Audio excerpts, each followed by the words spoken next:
Good morning, or good afternoon, or I guess good evening, ladies, wherever you happen to be when you're listening to this and whatever time it is. This is Dr. Melissa Rich from the Taking Care of Your Temple podcast. This is episode 27. We're going to talk about something that is really important that I just found out about probably a year and a half or so ago, and that is Keystone Habits. I mean, I had them in my life. I didn't really know what they were. I wouldn't have known what to call them. But now I do. And so we're going to be talking about those today. The objective of this podcast is to help women connect with God regularly, to use his grace, power, and strength to improve their physical, mental, emotional, and spiritual health.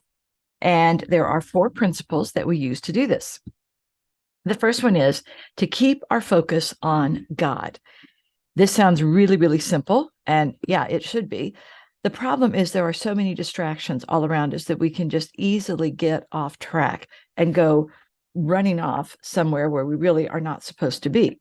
So we have to keep refocusing, and getting ourselves back on track. I know I do this constantly throughout my day. The next principle is to acknowledge that we are not enough on our own. We are not smart enough, strong enough, special enough, whatever enough to be able to do things without God's help. The good news is all we have to do is ask him for his help, and he is more than happy to give it to us. Thank goodness. Next principle, to remember that it is about progress, not perfection. Thankfully. I mean, we would all be up a creek without a paddle if we had to be perfect. I know I would be. God does not expect that. As long as we keep moving in the right direction and keep learning things and keep making progress, we are on the right track. And the last thing is to work on consciously changing our thoughts. The messages that we give ourselves are incredibly powerful.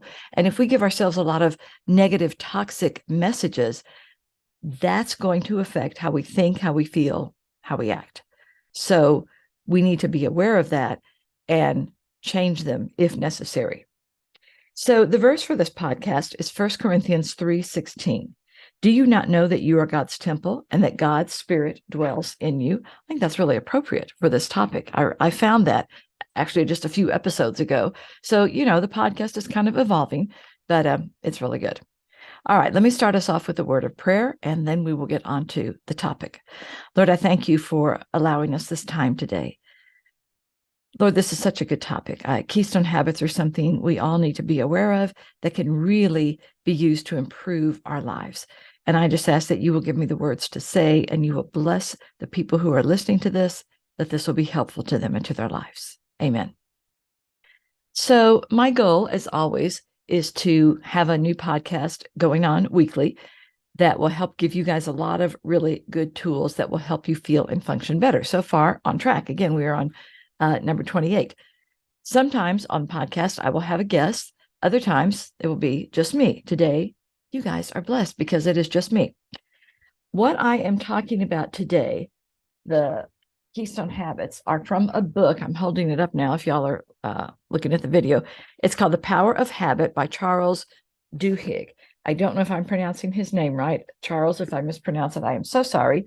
Duhigg, Duhigg, whatever. And it is just such a good book. I really, really enjoy it. He talks about the fact that we all have habits in our lives, but there are certain routines or certain habits that we do that will lead to other habits. So if you're doing A, you're more likely to start doing B and C and D. For example, a few years ago, I realized that when I worked out regularly, I ate better. Even though, and in the beginning I did this, even though I could have exercised and then gone and had ice cream. Yes, I did that in the beginning. I really didn't do that after I'd been doing this for a while, because what I really wanted was something healthy, because I put all this effort into exercising. I didn't want to go have some junk food. Occasionally I did, but most of the time I didn't. So I wanted healthy foods. I also found that I was sleeping better. And when I was awake, I was more creative, more energetic, more productive. However, on the flip side, when I didn't exercise at all, or if I just kind of did it sporadically, I was more prone to eating junk food. I mean, why not? I didn't have anything, to lose. I would also spend a lot of time on unimportant tasks. A lot of times I felt lethargic and unmotivated, and I really didn't get a whole lot done. So for me, fitness was a keystone habit, and it puts the rest of my life into balance. When I work out, other things, boom, boom, boom, they just fall into place quickly and easily. I don't have to think about eating better. I don't have to force myself to focus on getting things done. Exercise naturally propels me in a healthy, productive direction. Just by exercising, all these other things, kind of like a line of dominoes getting knocked over, they fall into place. So, Charles Duhigg, get my sheet here, calls these keystone habits because they are correlated with other good habits. They don't necessarily create a direct cause and effect relationship, but they kind of spark a chain reaction that helps other good habits take hold. That's what Charles Duhigg writes. So, keystone habits are the routines and practices by which we all operate. We all have keystone habits in our life, good ones or bad ones. They mark the base level of what you do without any need for willpower or persuasion. These are just the things that you do naturally. You kind of default there. Whether positive or negative, each of these habits has a ripple effect across everything you do in life. And in that ripple effect, what they find is that one little positive change has the potential to produce other small or large positive changes in all different parts of our life and in our routines. Keystone habits create the environment in which further change can happen. To use Duhigg's metaphor, they are the central stone in an arch that locks that whole structure together. In architecture, a keystone is the stone that sits directly in the center of an arch. If you look at Google a picture of an arch or a keystone, that's what it will show up. This arch with all these little blocks in, and then there's a middle stone that all the other stones are kind of leaning on. That's what he calls a keystone habit. If someone were to remove the keystone, the arch would just fall apart. And the keystone is the fundamental part of the whole structure. In the same way, a keystone habit is a fundamental part of any healthy habit routine. That's kind of the central, most important part of the routine that you have to have going. So basically, keystone habits lead to the development of other good, healthy habits.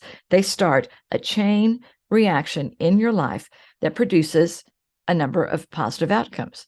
Now, I said this before, and I'm going to repeat it. Not all keystone habits are positive. So think of the negative impact that could happen in your life if you ate a pack of cookies and some bags of chips every night. I've done this in the past. It is not good. Your physical health, mental health, relationships, career, every area of your life would be negatively impacted by this if you were doing these things on a regular basis. And I did for a long time.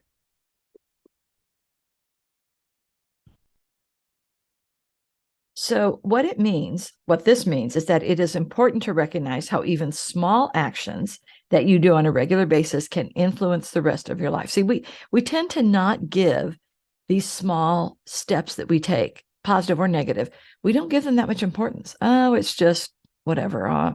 It's no big deal. It's just blah, blah, blah. Well, it kind of is a big deal, especially if we do it repeatedly. Now, if it's something that you do very occasionally, yeah, probably not going to have that much of an impact. But things that we do on a regular basis, that's what we're talking about. So Duhigg found that there are 3 elements to every habit. There is a cue, a routine, and a reward. And he referred to this as the habit loop. Once the loop is formed, you start to crave the reward that you get from engaging in the habit. And that craving begins when you're triggered. So the most common triggers, according to Duhigg again, he says fall into 5 categories: a place, a specific time of day, other people, an emotion, a preceding behavior or action. So if you have a habit of running every morning when you wake up, the trigger or the cue that leads you to do this is probably the sound of your alarm going off. That's what triggers your brain. Oh, it's time to run.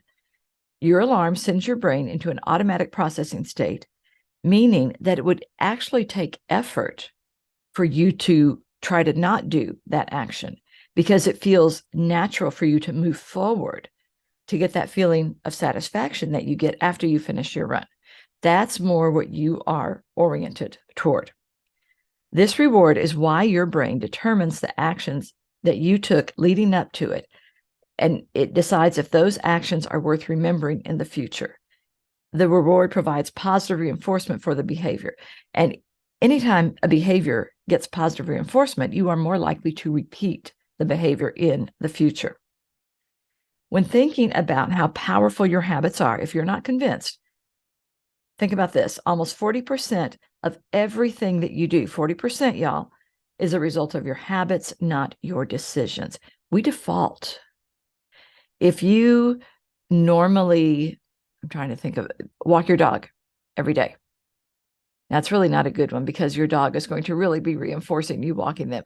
If you normally park your car a few minutes away from where you're going so you can get extra steps in, then that's just a habit for you. You're going to be doing that. You don't really have to consciously remind yourself, oh, wait, no, I'm going to park over here, because you do it automatically. It just happens. So Duhigg explains that a keystone habit is particularly powerful because it can change your self-image, how you perceive yourself. Once you develop a positive habit, you're going to probably be more likely to notice something else in your life that could be improved, and you're going to start working on making more positive habits. So because you are now getting up early to have a devotional time and to exercise, after a while you notice, man, my closet really has a lot of clutter. I need to clear that out. And you do. And then you notice that, boy, the landscaping in my yard looks really bad compared to my neighbors. I need to fix that. So you just kind of become aware of more things. And as I said, this chain reaction sets in. Duhigg offers a personal example in his book by explaining that he was able to determine his mid-afternoon cookie cravings that he had were actually filling his desire for socializing. And so he found out that if he just went to the cafeteria and didn't get a cookie, he still would say hi to people and connect with people and take a little break, and he was okay. So that's what it was that he was doing. All of this is to say that whether you're trying to break a bad habit or create a positive one, knowing how all of this works is really critical. So what are your keystone habits? And we're going to talk about those. And I'm going to tell you at the end of this some of mine. If every day you wake up cheerfully, make your bed, say something nice to yourself or your family, you've already carried out 3 keystone habits that have set your day up to go well. Your wake-up routine is going to have positive ripple effects on everything else you do. It's just going to leak over into other areas of your life. On the other hand, if every time you see your spouse, you argue with them, if every report you write at work is subpar because you hate doing it, and your conversations are negative and hurtful, these habits are having a negative impact on your life, and they are also going to bleed over into other areas. These things can lead to what is called a negative downward spiral. You keep doing things and you feel bad, and you do other bad things and you feel worse, and it kind of keeps going. So what are the daily habits that you most often default to? This is a good question. I like this one. Who are you when no one else is around to see you? What do you do? What do you say? Every undesirable habit has the potential to send you into an unhappy direction. Everything you don't improve today is probably going to affect how well you function tomorrow. Again, we discount a lot of these. Oh, well, it's just this. It's just blah. And it isn't just that. We have to think about how it all fits into the big picture. So what changes are you about to make, and what will be the effect on your entire life if they stick? Starting a good habit, and this is really critical, takes a lot of willpower in the beginning until it becomes automatic. It becomes your default. And then it's much easier. So the personal story I have for this one is I run or walk every morning. And somebody looking at that might be really impressed by my willpower. Wow, look at that. For me, it's just what I do to give my day a good start and to help me feel healthy. It's a keystone habit and it benefits me in every area of my life. So not only do I walk or run, I recently started walking one of my dogs in the morning because I see that he's getting bored. I have two dogs, but one of them's really old and doesn't interact or play much. And Chewy, who's still my younger one, like I said, was getting bored. So recently I've kind of started squeezing in a 15 or 20-minute walk for him. And again, it's just part of my routine. It's just walking in the morning. I don't think I'd be able to forget that one, though, because as soon as he sees me get up, he starts whining. Are we ready to go? I'm ready. Should we get my leash? Yeah, let's go. Let's walk. But that's fine. It's positive motivation for me. Any new healthier behavior is going to probably involve some delayed gratification. You're not going to feel great about it at first until you get that habit set, and then you will. You feel some when you start doing it, but it really becomes much easier when it becomes automatic. So I've written 3 books. I write blogs, scripts, podcasts. Sorry. It can be hard sometimes to start writing, but then you get into a routine. And there are a lot of times when I don't feel like writing, but I make myself do it. And eventually, because writing is a keystone habit for me, I end up with a finished product that helps me do the things I want to do and be the person I want to be. And once I get into it, once I make myself sit down in front of the computer and turn off my phones and just focus, then it really does go a lot easier because this is my normal for me. So the first step in identifying your keystone habits is to ask yourself, what are those routines, practices, and behaviors that you do or don't do without thinking that just happen automatically? Maybe you walk your dog every day, go to the gym 4 times a week, go to bed by 9 o'clock, or don't eat carbs after lunch. Make a list of the things that you do regularly. Then look it over and ask, if I continue doing these things, the good ones and the bad ones, where will I be next year at this time? And then decide, do I want to keep moving in that direction? You may or you may not. If you don't, obviously, stop or change that habit. And then you need to be intentional about what you want to keep and what you want to change. It's usually best to start with small changes. Don't try to jump in whole hog. So maybe you want to start running. Well, don't sign up for a marathon first thing. Start running 1 mile 3 times a week, and maybe walk and run as you go. You don't have to just run the whole time. Ease into it gradually. We tend to act in a consistent manner. So what you do without thinking is hugely important. The connections between your habit are a lot more powerful than we realize. And your life is a combination of keystone habits. So it really does pay to have them and to be aware of them. According to Charles Duhigg, the importance of keystone habits lies in the fact that they make further change possible. They kind of create it and invite it.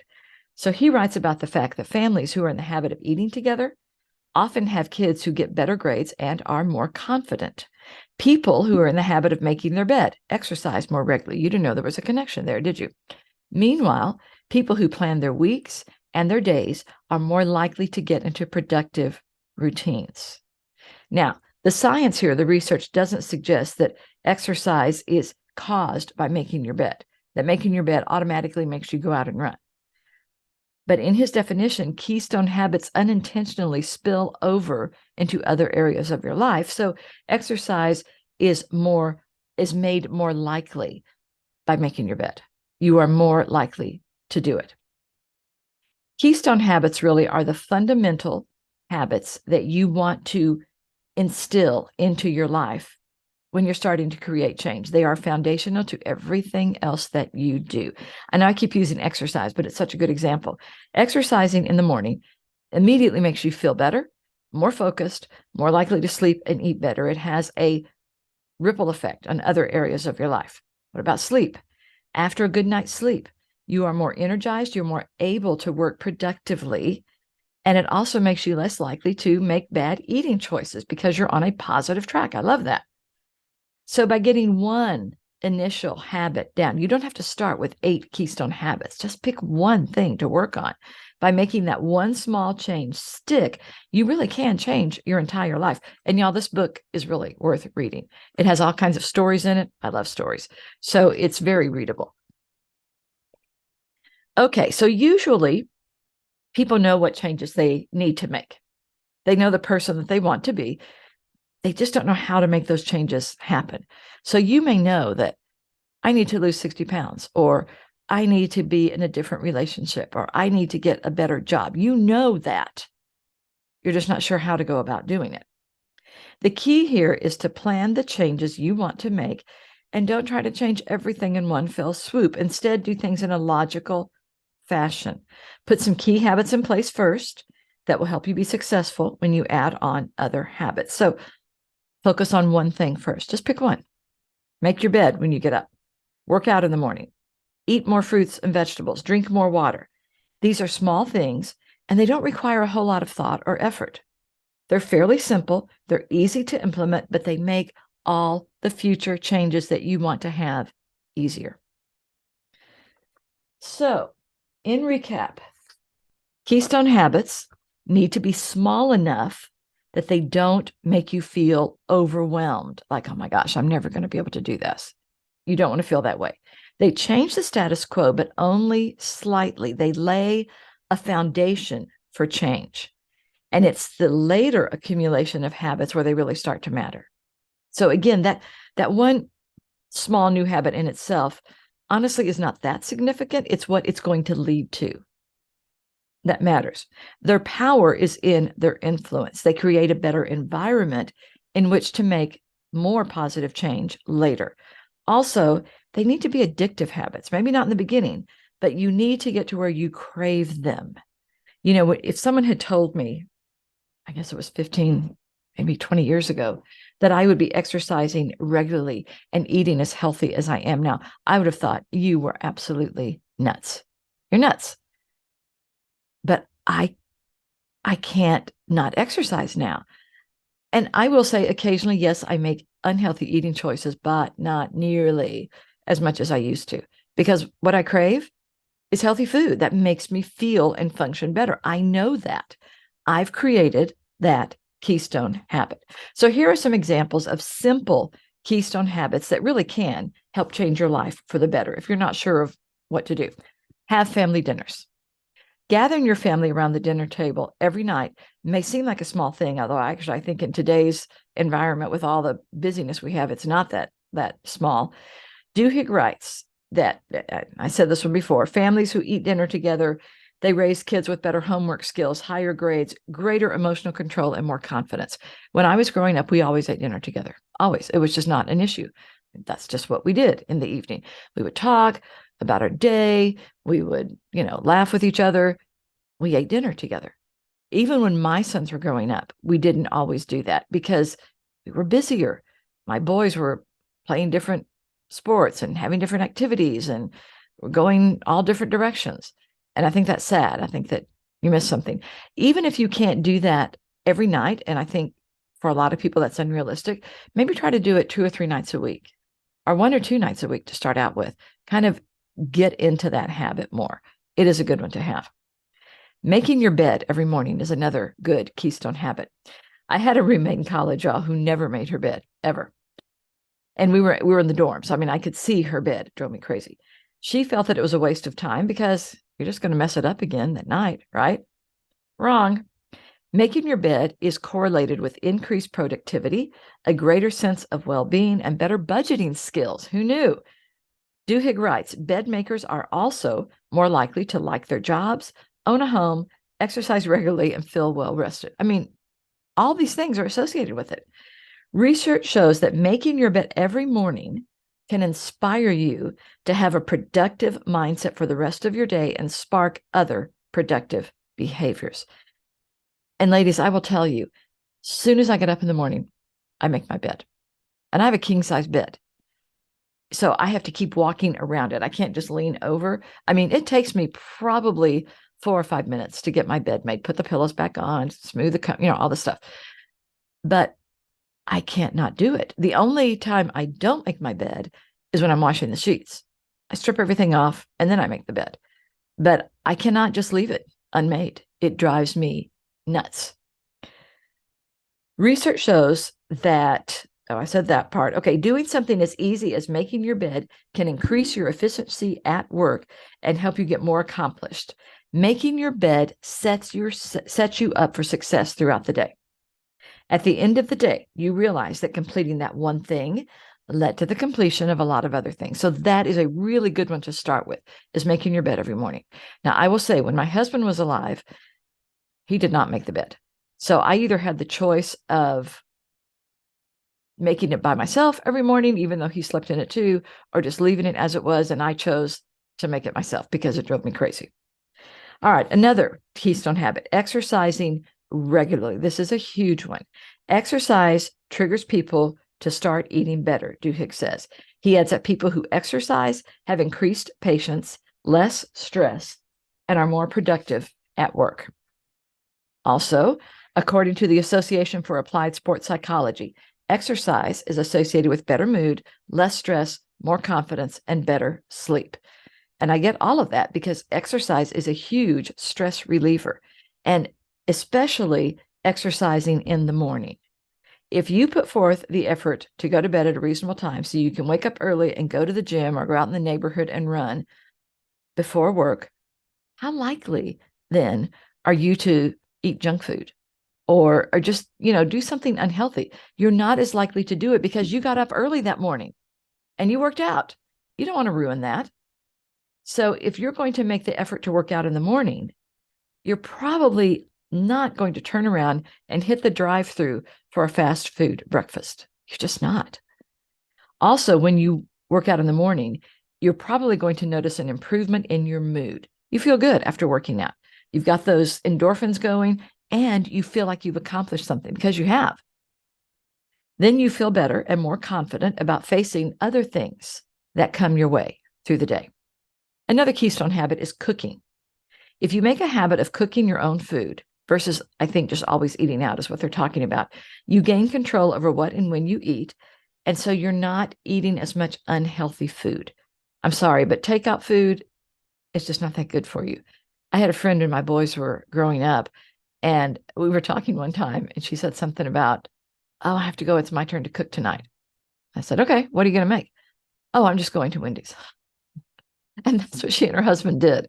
Whosever turn it was to cook, they just picked up some takeout food. That's how they ate. She never cooked.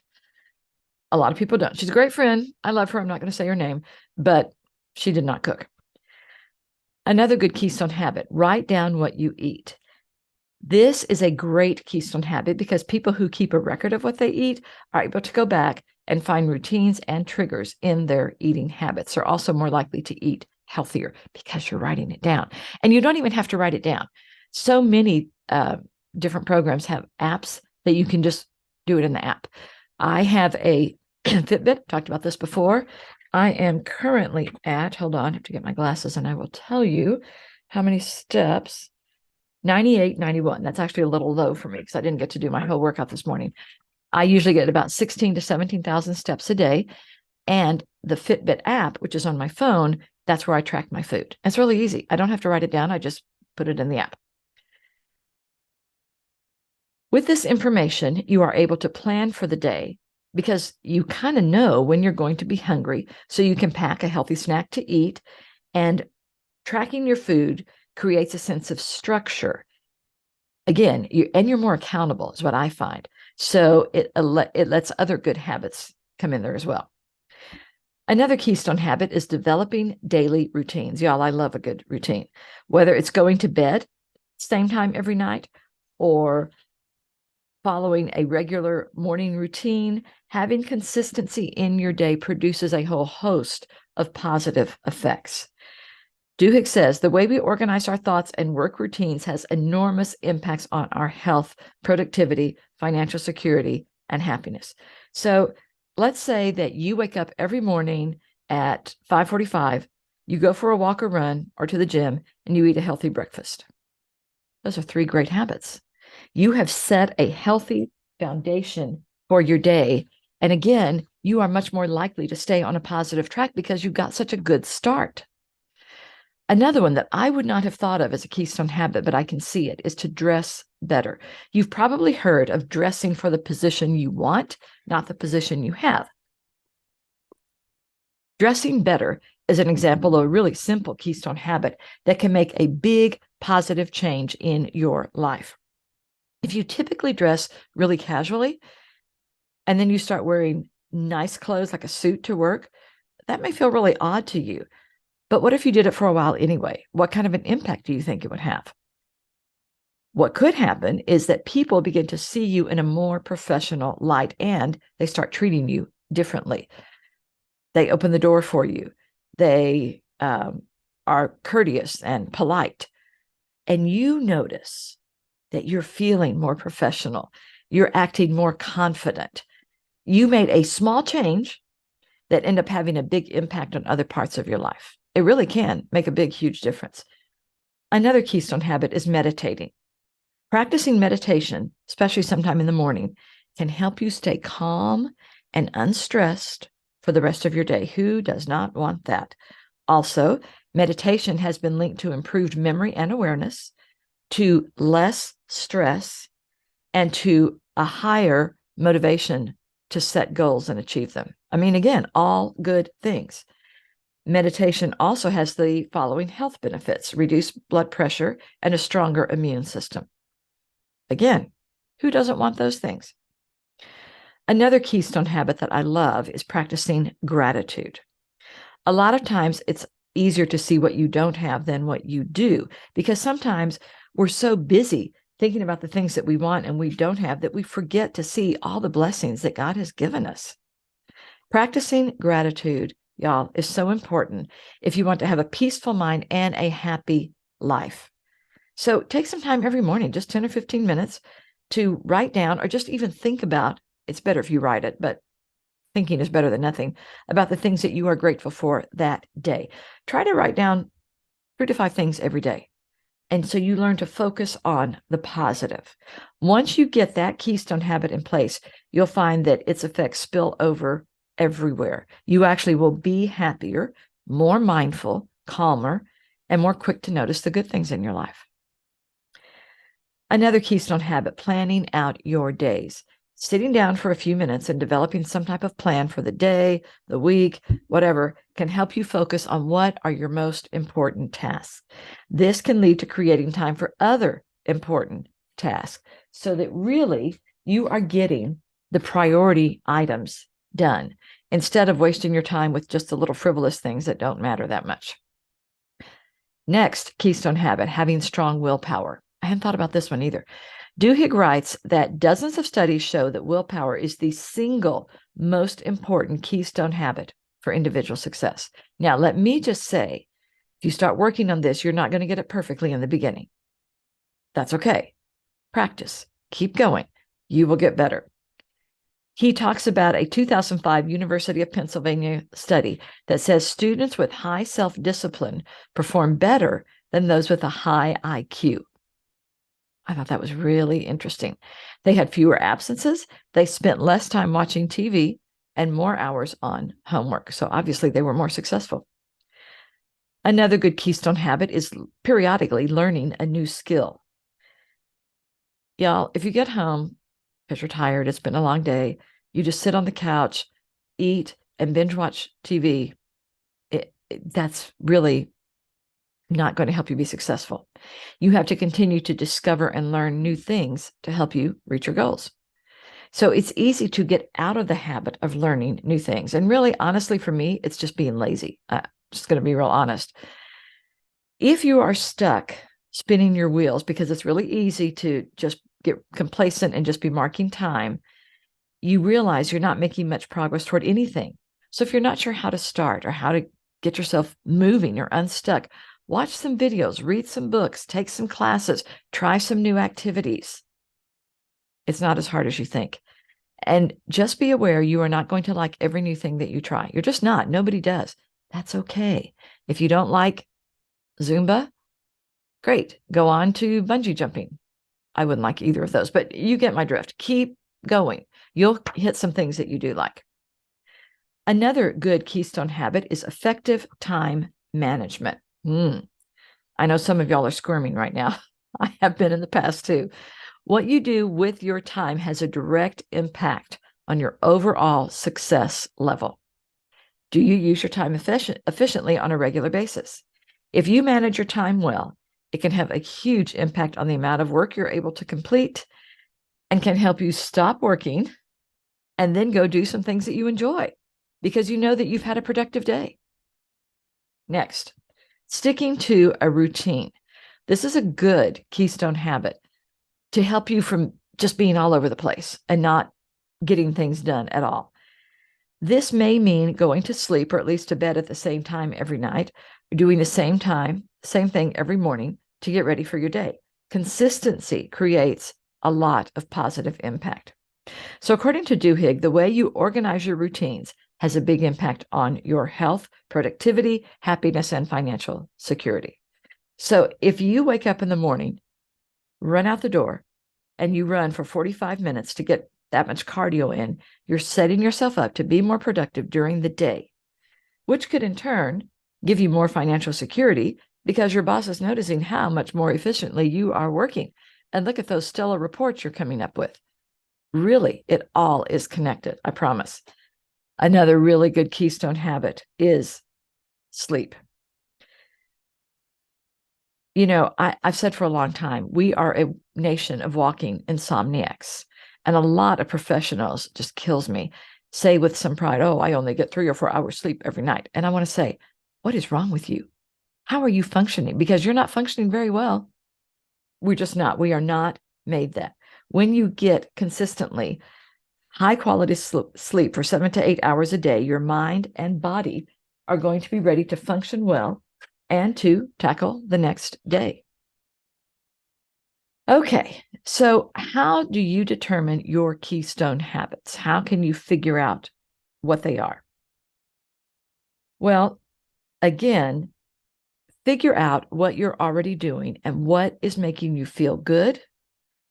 Keep doing those things. Or what you are doing, things that you are doing that are making you feel bad and sluggish. And I found this out when I was in college.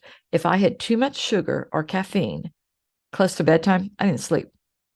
So for years, I don't eat much sugar or have much caffeine close to bedtime because I want to sleep well. So that's a keystone habit for me that I've done for years and years. So what is it that you're doing that is helping you? Keep doing more of that. What are you doing that is not helping you? Stop doing that. That's a good starting point for you. And the trick, once you figure out some keystone habits for you, and again, y'all, don't start off with 8. Pick one thing. And the key is to make it stick so that you do it regularly. The more often you do the habit, the more you'll get used to it. And eventually you'll do it without thinking. It's the definition of a habit. I have for years with my hypnosis and counseling clients, one of the first things I do is teach them a deep breathing technique because it de-stresses you. And I know this works because I have done this for so long myself that when I get into stressful or anxiety producing situations, without even telling myself to do it, I realize I'm breathing in and out. And I just do it because I know it works. I know it helps me. And I didn't start out automatically. I started out doing it sporadically and realizing, oh, okay, I feel better when I'm breathing deeply. And so now again, I just do it without thinking. So you just want to keep doing it regularly. Keep track of your habits. If you're working on building new ones, it helps to know how often you're doing it to see if it's being successful. When I first started trying to track habits, I kind of made this little paper chart and used a pen and that worked okay. And then my son introduced me to an app called Habit Tracker. And there's others. I just like this one because it's really simple. And I use it now. I use it every day. And it's so much easier to just keep track of things. I love it. Also, start small. Starting small instead of jumping in feet first is really a good idea. James Clear, talks about this in his book, Atomic Habits, which is another really good book. Make it tiny. To create a new habit, you must first simplify the behavior, make it tiny, even ridiculous. A good tiny behavior is easy to do and fast.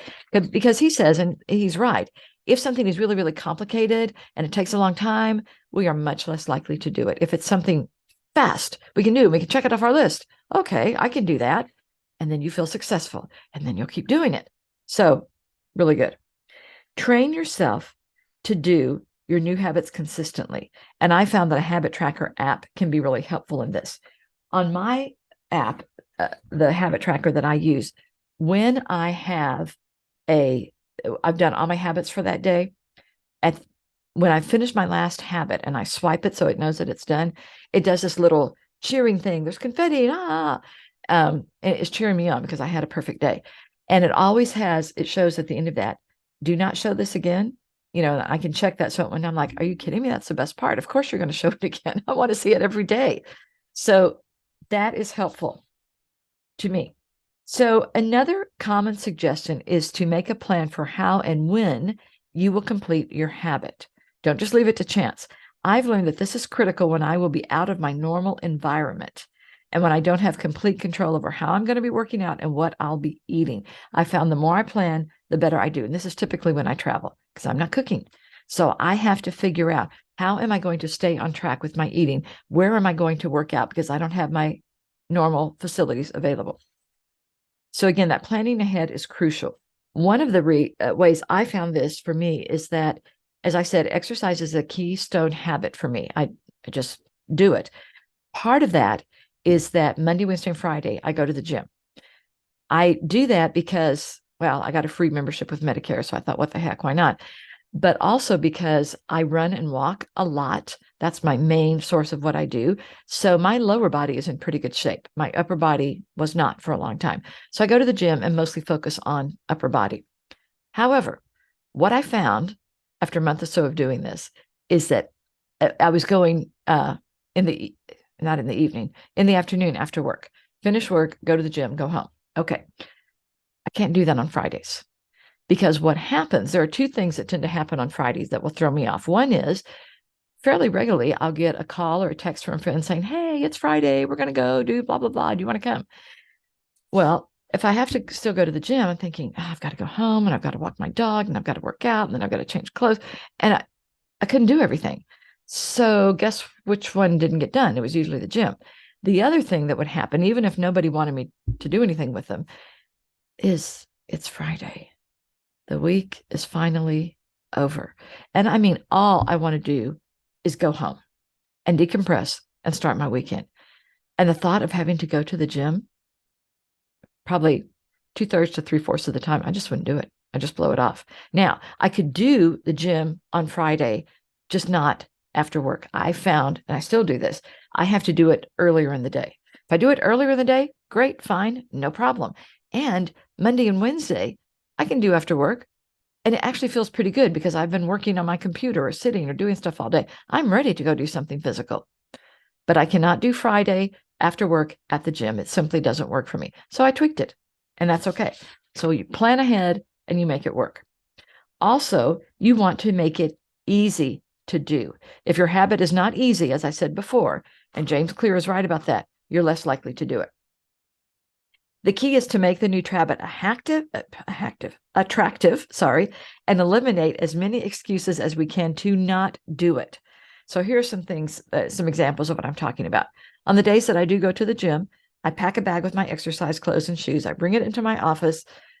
Once I'm done, I change clothes, and I have no excuse to not go to the gym and work out. Also, another example, I cook ahead several times a month. The two things that I typically do that are black bean soup and chicken vegetable soup, which are amazing, I will say. And I package them up into single portion sizes. I have these little, plastic dishes that I put them in. I stick them in the freezer.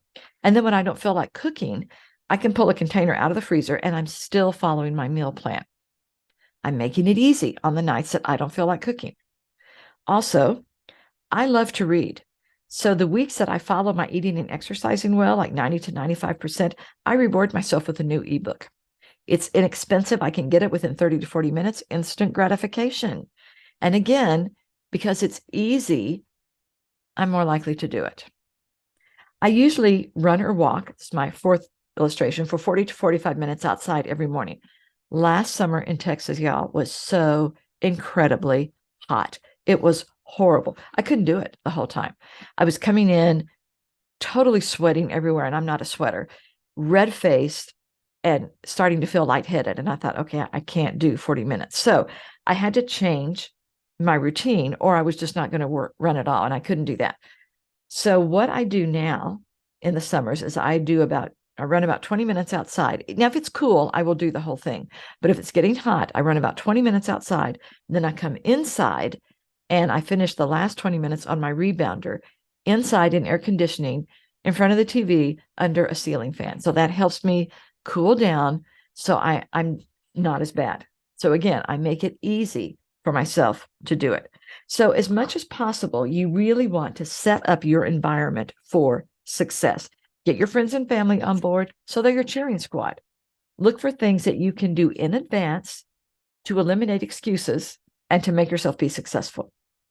Building new healthy habits can be done, but y'all, it's going to take a while.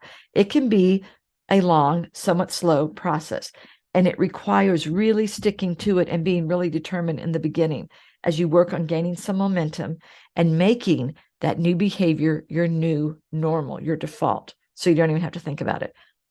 But the results are worth it. Once you've built new healthy habits, you find that you can do them a lot more automatically.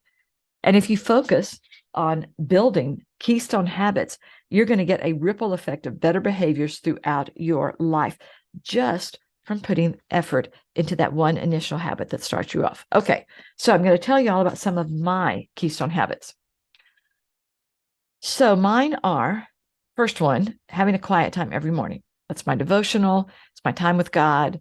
That's where I read a devotional plan, read scripture, pray. That sets me up for my day. I do it every morning. Also, along with that, I listen to scriptures and affirmations every morning. I record them on my cell phone. I think I've talked about this before.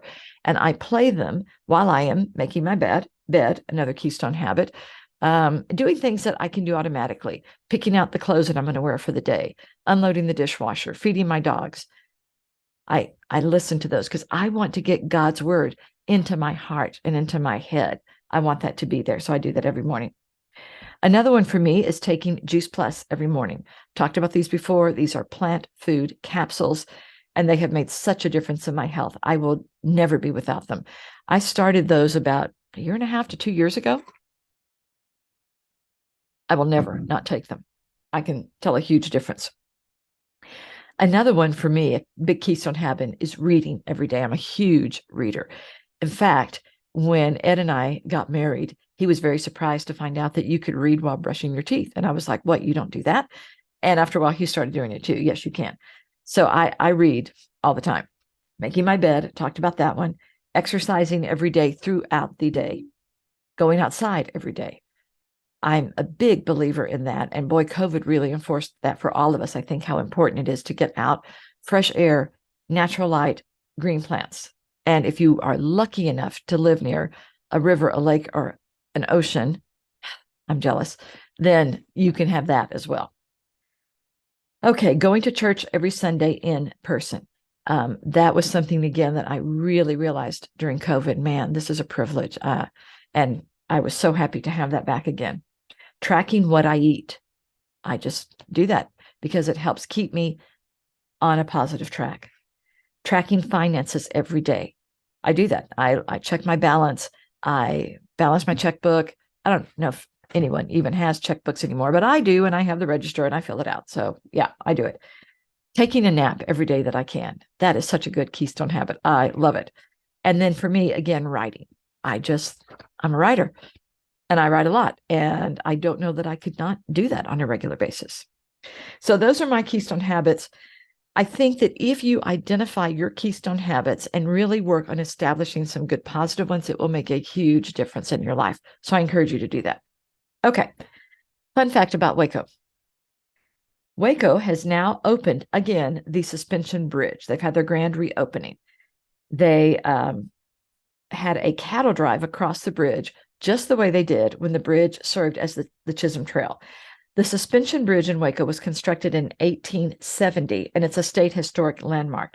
For the past couple of years, it's been undergoing a $14 million renovation, way more than it cost to build it. And that included a lot of structural enhancements, new support systems, decking, cables, in addition to new landscaping, irrigation, and lighting were made to ensure that the bridge was preserved for generations to come. I haven't been on it yet, but I've walked past it or driven past it, and it's very cool. All right, so we hope that you will be out soon. And if you're in Waco, you do need to take a walk on the suspension bridge. Okay. Along with this podcast and Waco Hypnosis Center, I am available for public speaking. If you are interested in having me for an event, you can contact me through my website at www.drmelissarich.com or email me at info@drmelissarich.com. And ladies, if you enjoy this podcast, which, I mean, how could you not? I would love for you to do one or more of the following. The first is to write me a review. Just say on there how much you enjoyed the podcast. I would appreciate that. Next is to follow the podcast or share the episode. I'm really working on building up my audience, and any help that you all can give me, I would truly appreciate. Thank you so much for listening to this episode, and I hope that you will be back for more. This is Dr. Melissa Rich, taking care of your temple. Bye.